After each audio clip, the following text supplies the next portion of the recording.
예수 그리스도의 재림에 관한 말씀은 신구약을 통틀어 2100회 이상 말씀하고 있습니다.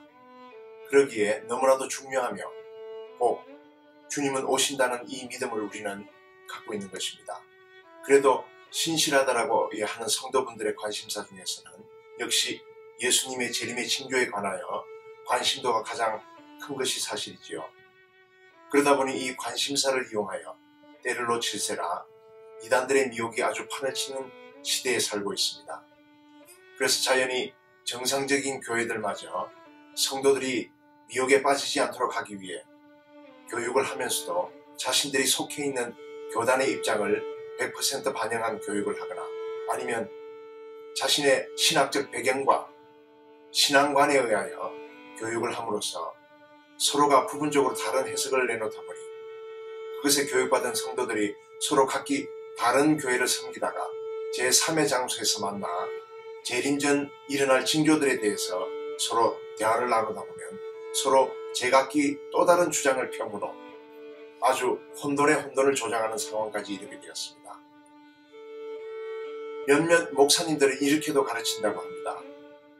세상 끝날 날이 언제인지 아무도 모르며 오직 하나님만이 아심으로 우리가 예수님의 재림에 대하여 신경 쓰지 말고 지내는 것이 미혹되지 않는 길이다. 또는 요한계시록 강해는 이단들이 많이 하기 때문에 모르는 것이 상책이다로 가르치거나 목회자로서 애매모호한 입장을 취함으로 성도들로 하여금 깨어있지 못하도록 한다거나 주님 오심에 전혀 준비가 안 되어 있는 어리석은 다스처녀로 남게 되는 아주 크게 잘못된 교리를 가르치기도 한다고 합니다. 그래서 주님께서는 우리에게 말씀하셨습니다. 깨어라. 어느 때에 임할는지. 네, 그렇습니다. 목회자 자신의 입장을 모호하게 하면서 예전에도 지진과 기근이 수없이 있어 왔었고 또한 이런 현상들이 계속 일어나고 있기 때문에 새삼 지금 와서 거기서 신경을 씁니까? 그것에 미혹되지 마십시오. 요동하지 마십시오. 평안하라 평안하라. 너희에게 하나님의 재앙이 이르지 아니하리라. 이 말하면서 주님께서 우리 믿는 성도들에게 말씀하신 그 초점까지 흐리게 하는 이들도 많이 있다라고 합니다. 하지만 예수님께서는 마태복음 24장 35절에 말씀하십니다.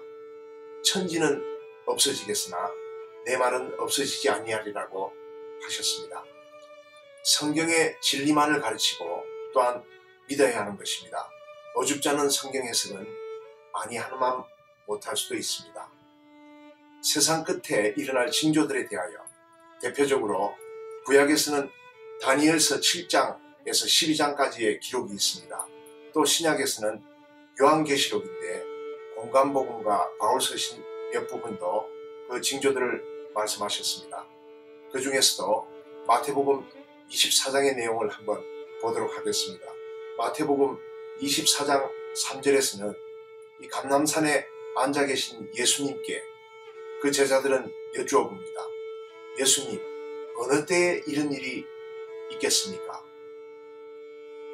또 주의 임하심과 세상 끝에는 무슨 징조가 있겠습니까?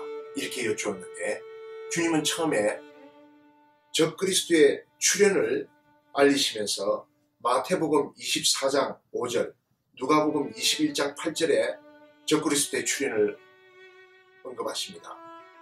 또 난리와 소문들에 대하여서는 마태복음 24장 6절과 마가복음 13장 7절, 누가복음 21장 9절에 기록하셨습니다. 그러나 이런 난리와 소문을 듣겠지만 너희는 삼가 두려워 말라. 이런 일이 있어야 하되 끝은 아직 아니니라고 말씀하시는 구절은 마태복음 24장 7절, 마가복음 13장 8절, 누가복음 21장 10절입니다. 그리고 곳곳에 기근과 지진이 일어날 것을 말씀하시는 구절은 마태복음 24장 7, 8절에 말씀하셨는데 누가복음 21장 11절에는 처처에 큰 지진과 기근과 온역, 그러니까 전염병이 있겠구라고 말씀하셨습니다. 이 누가복음의 말씀대로라면 큰 지진이 있든 작은 지진이 있든 연간에 어느 한 나라에 국한하여 띄엄띄엄 일어난 것이 아니라 전 세계적으로 아주 동시다발로 지진과 기근이 찾아올 것이라는 말씀인 것을 짐작케 합니다. 2000년 전에도 지진은 항상 있어 왔어요 라고 가르치는 목사님들의 입을 봉해버리는 말씀입니다. 지난 2004년 12월 26일 인도네시아 수마트라의 지진과 쓰나미로 30만 명 이상이 희생되었다고 하는데 30만 명 말고도 수도 없이 더 많은데도 불구하고 이 기록밖에 말을 못하는 것은 가족과 친족들까지 거기에서 다 죽은 그 지역은 그 숫자를 정확히 아는 자도 없으며 또 기록할 수가 없기 때문인 것입니다. 그리고 인도, 이탈리아 이런 곳에서 1000명 이상 사망했지만 진도 6 정도로는 사망하는 지역의 지진 통계는 별 걱정을 안 하게 된 시대인 것을 우리는 알아야 합니다. 근간에 있었던 지진으로 아이티와 이 수촨성, 일본에 있었던 지진 정도는 되어야지만 대지진이구나 할 정도입니다. 우리가 살고 있는 이 캐나다, 한국에서는 지진이 미미하거나 전혀 체험하지 못한 곳이기 때문에 여기에 사는 분들은 큰 지진에 대한 그 공포의 순간을 전혀 감도 잡지 못하기 때문에 강 건너 불구경하듯 남의 일로 쉽게 말하며 수많은 성도들로 안주하게 만들 수도 있습니다. 예전에는 리터 규모 5, 6 정도만 되어도 야했었습니다. 그러나 이제는 리터 규모가 7 이상 8, 9 정도는 되어야지만 지진으로 취급하는 이 상황이 됐다는 이 말은 무슨 뜻이냐면은 가면 갈수록 앞으로 계속해서 더 심해질 것을 뜻하기도 한다는 것입니다. 전 세계 237개 국가 중에 어쩌다가 한번 재수가 없는 나라에 일어나는 현상이 절대로 아니라는 것입니다. 전 세계적으로 동시다발로 일어나게 될 것임을 누가복음 21장 11절 이하로 말씀하고 계시는 것입니다. 오늘 본문 말씀으로 돌아가서 이렇게 자연재해에 대하여 수많은 주장들과 가불론박하는 사이에 말세지말에 일어날 현상 가운데 유독히 그 징조에 대하여 언급을 잘 안 하는 말씀이 있는데 그것은 바로 데살로니가 후서 2장 3절 말씀입니다. 배교하는 일이 있고 저 불법의 사람 곧 멸망의 아들이 나타나기 전에는 그날이 이르지 아니하리니. 이 배교는 사실 현대교회에 만연해 있는 실정입니다.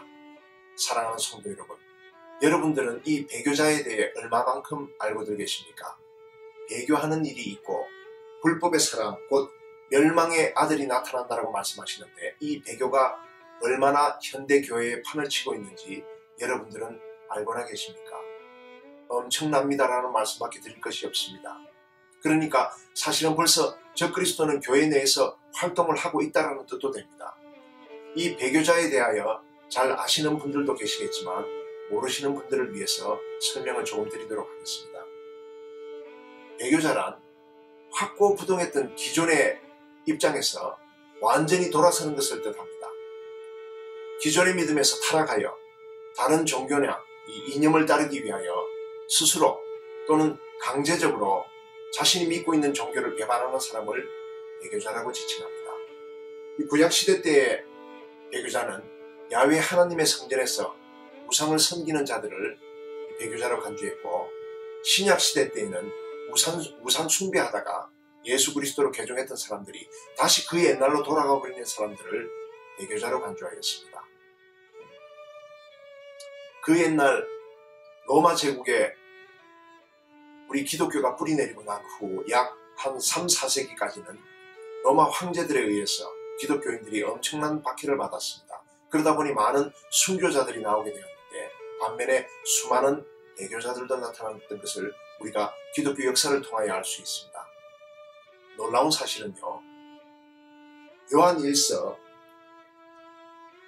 2장 18절에서 22절 사이에 많은 적그리스도가 일어났으니 그러므로 마지막 때인 줄 안다고 말씀하십니다. 적그리스도가 한 존재가 아니라 많다라고 하셨습니다. 이 말씀은 수많은 배교자들이 이 많은 적그리스도로 해석되어질 수도 있다는 것이지요. 요한이서 1장 7절에서 11절로도 말씀하고 계십니다. 9절 이하로 보시겠습니다. 지나쳐 그리스도 교훈 안에 거하지 아니하는 자는 다 하나님을 모시지 못하되 교훈 안에 거하는 그 사람은 아버지와 아들을 모시느니라. 누구든지 이 교훈을 가지지 않고 너희에게 나아가거든 집에 들이지도 말고 인사하지도 말라. 그에게 인사하는 자는 그 악한 일에 참여하는 자입니다. 그래서 요한일서 2장 18절 이하로 이런 많은 배교자들이 교회에서 판을 치며 온통 교회를 뒤덮고 있을 때가 바로 마지막 때라고 말씀하시는 것입니다. 초대 교회 때 바울과 요한의 예언에는 이 배교한 교회의 환란기가 도래하기 전 은혜 시대 말기부터 현존하고 있는 모든 교회에서 적그리스도를 찬양하기에 합당한 분위기에 이 싹이 나타날 것이라고 말씀하고 있습니다. 그런데 지금이 그 시기적으로 아주 적합한 때임을 알 수 있게 합니다. 그 이유는 이 배교한 교회가 자유주의 신학에 병들어 하나님의 복음을 희석시킴으로써 자유주의, 사회주의, 불가지론을 부르짖으며 교회의 모든 부분에 이 사상들을 적용시켜 배교한 교회에 출석하는 대다수의 신자들이 죄악의 더 깊은 늪으로 빠짐으로써 이 적그리스도를 영접하기에 아주 적합한 환경을 만들어가고 있기 때문인 것이지요. 그런 교회에 출석하는 이 배교자들의 모습들은 도대체 어떤 모습들인지 한번 보도록 하겠습니다. 요한계시록 18장 7절은 이렇게 말씀하십니다. 그가 얼마나 자기를 영화롭게 하였으며 사치하였던지 그만큼 고통과 애통함으로 갚아주라. 그가 마음에 말하기를 나는 영왕으로 앉은 자여 과부가 아니라 결단코 애통함을 당하지 아니하리라 하니. 네, 그렇습니다. 예수 그리스도의 몸된 교회를 다니고 있는 자들인데도 불구하고 이 배교한 교회의 영광은 바로 사치와 음란임을 알 수 있는 것입니다. 우리 기독교회에 출석하고 있는 수많은 신자들이 이 얼마나 많이 행하고 있는 죄악된 모습들입니까? 이런 배교자들을 배출해낸 이면에는 사탄의 강교한 술수가 거기에 있는 것이기 때문이지요. 그래서 디모데 4장 1절에는 후일에 어떤 사람들이 믿음에서 떠나 미혹해하는 영과 귀신의 가르침을 쫓으리라 고 말씀하셨습니다. 어떤 사람들이 믿음에서 떠난다는 말씀은 곧 배교자를 말씀하시는 것이지요. 이 말씀을 미루어 볼 때 세속교회 내부에서 불신자 무리들에 의해서 모든 것이 이루어질 것이라는 것입니다. 오늘날 그 심각성을 감지 못하고 교회에 출석만 하고 있는 종교인들이 얼마나 많이 있습니까? 이런 배교자들이 도대체 무엇 때문에 자신의 타락된 모습에도 불구하고 전혀 감지를 못하고 영적으로 깨어나지 못하는 것일까요? 이 바울 사도는 당시에 교계에서 자칭 사도라 하며 유명세를 타면서 자신들을 추종하게끔 하는 인물들에 대하여 아주 냉소적인 어조로 그들을 질타하는 것을 볼 때 이 더러운 적그리스도의 종들 때문에 이런 현상이 일어난다는 것을 알 수 있습니다. 한번 말씀을 보도록 하겠습니다.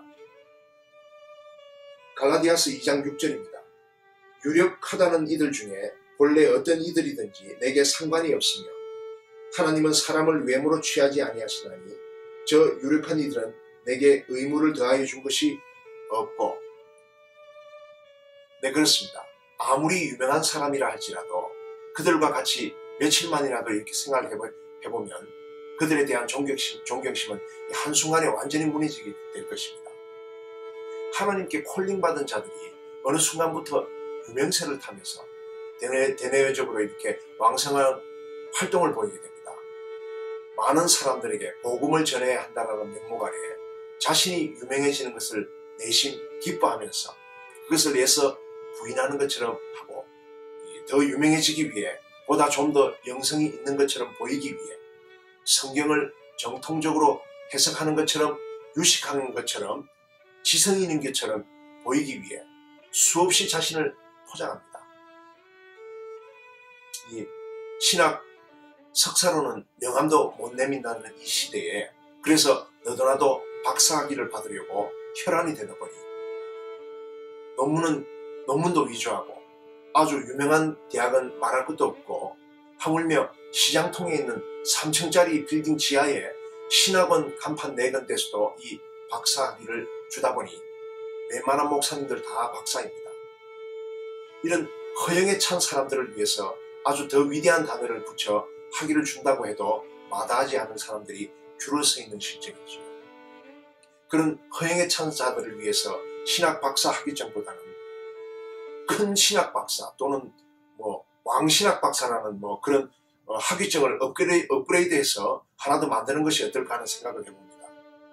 이런 거만한 자들의 입에서 한 번은 진리를 가르치고 한 번은 비성경적인 가르침으로 이 적그리스도를 찬양하게 하는 황당한 일이 현대교회에는 비일비재하게 일어나고 있는 실정인데도 불구하고 성도들의 입에서는 우리 목사님은 신학 박사야라는 그 고정관념 때문에 급경사로 된 내리막길을 안전장치도 없이 내리달리는 사람들을 막아선다는 것은 아주 힘이 드는 상황입니다. 현대교회에 실제로 존재하는 이 배교자 그들은 누구입니까? 아주 유명한 자들입니다. 조엘 오스틴, 릭 워렌, 20세기가 낳은 복음 전도자라고 하는 빌리 그레임 목사, 번영을 찬양하는 로버트 H. 슐러 목사. 오늘날 유명한 복음 전도자로 꼽으라면 여러 목사님들 중에 이들의 이름이 한 번쯤은 떠올려질 것입니다. 그러나 이런 목사들은 종교다원주의 또는 번영신앙의 이 정당성을 주장하는 자들로서 이미 배교한 지 오래된 자들입니다. 그들에 대한 뜨겁고 아주 행복했던 과거의 기억조차도 필히 지워야 할 것입니다. 그 이유는 이들은 배교자들이기 때문입니다. 철저하게 예수 그리스도의 몸된 교회와 세상의 양다리를 걸치고 살다가 높은 유명세를 타면서 자신의 인지도가 세상 사람들로부터 상당한 지지율의 그래프를 그리는 것을 확인하게 될 때 비로소 종교다원주의, 범신론자, 번영신학과 번영신앙의 정당성을 주장하며 그것을 찬양하기까지 하는 자임을 드러내고 말았습니다. 이뿐만 아니라 그들이 주장하기에는 하나님께서 그리스도인들에게 모든 세계의 종교는 끝에는 하나님을 찬양하고 있다고 가르치기도 하며 또 하나님의 백성이 번영하지 못하는 것이 잘못된 것이라고 거짓 복음을 전하면서 요한계시록 18장 7절 말씀처럼 배교한 교회의 전형적인 모습, 그 모습인 사치와 방종을 조장하게 하여 배교인들을 수없이 확장시켜 나가는 빌리 그레이엄, 조엘 오스틴, 릭 워렌, 로버트 H. 슐러와도 같은 목사들이 현대교회 내에는 매우 많이 있습니다. 그러니 그런 목사들에게 교육받은 종교인들은 얼마나 많이 되겠습니까? 이런 쓰레기 같은 복음을 미국에서는 한국으로 수출을 했습니다. 그들의 주장은 처음에는 일관되게 지극히 복음적이었습니다. 죄악된 인간에게 있어서 구원은 전적으로 하나님의 은혜이며 그분의 아들 오직 예수 그리스도를 믿는 길만이 구원에 이를 수 있다라고 주장하다가 어느 날 갑자기 배교의 악령이 들어가면서 오직 예수에서 슬쩍 바뀌면서 성경 말씀을 달리 해석하고 문자적으로 보면 안 된다. 그것을 상징적으로 봐야 한다. 시대적 배경이 그랬던 것이지 지금 그 말씀을 우리에게 적용시키는 것은 위험하다. 그 말씀은 우리에게 하신 말씀이 아니라 전적으로 유대인들에게만 하신 말씀이다. 바리새인들에게만 국한하신 말씀이다. 사도행전에 나오는 초대교회의 거룩한 이 성령님의 역사는 그 시대에 끝났다. 지금은 그런 역사는 이단 종파에서나 볼 수 있는 심령술이나 마술에 불과한 것이다. 그런 믿음을 가지는 것조차 이단으로 취급하면서 완벽히 배교자의 입장을 취하는 것입니다. 이런 자들이 바로 배교자들인 것이죠. 물론 하나님 말씀에 말세의 환란기가 도래하게 될 때 적그리스도도 또한 큰 이적을 행하고 심지어는 사람들 앞에 불이 하늘로부터 땅에 내려오게 하는 이런 큰 이적을 행하여 사람들을 미혹해 한다라고 요한계시록 13장 13절 이하로 기록하고 있습니다. 그래서 조심해야 할 필요성은 분명히 있습니다. 그러나 앞으로 일어나는 어떠한 기적들이라 할지라도 성령님의 역사는 끝이 났으므로 현혹되지 말아야 한다. 어떠한 스피리추얼 파워라 하더라도 절대로 믿거나 그것에 속아서는 안 된다라고 가르치는 말씀은 성경 어디에도 없습니다. 예수 이름으로 마귀를 쫓아낸다거나 병마를 물리치는 기도를 한다거나 하는 것을 금한다라는 말씀 구절은 절대로 없다라는 것입니다. 이렇듯 사탄은 거짓 선지자, 거짓 목사, 거짓 교사, 거짓 그리스도인들을 양산하여 즉 이런 배교자들을 각양각색으로 교회 내에서 활동하도록 만들어 놓고 또한 가르치는 자들로 침투시켜 넘어뜨릴 수 있는 대로 모든 자들을 넘어뜨리려 할 것입니다. 여기에 넘어진 자들이 교회 밖에서 활동하는 것이 아니라 교회 내부에서 성도로서의 거짓 가면을 쓰고 정당치 못하게 돈을 벌고 세금을 탈세하며 음란하고 가정한 것을 몸에 지니고 다니며 가정주부로서 불륜을 쉽게 저지르고 간통과 이혼, 알코올 중독, 마약 중독, 미디어 중독, 부모 학대, 자녀가 우상이 되고 동성연애가 난무하며 포르노물을 예사롭게 보는 이런 가정스러운 자들이 직분까지 받아가지고 교회를 제 집처럼 드는 자들이 바로 배교자들인 것입니다. 이런 배교자들이 교회에 넘쳐날 때 적그리스도는 나타나 활동을 하게 되고 대환란 역사의 징조가 우리 인생의 문 앞에 드리워져 있다는 사실을 꼭 명심해야 할 것입니다.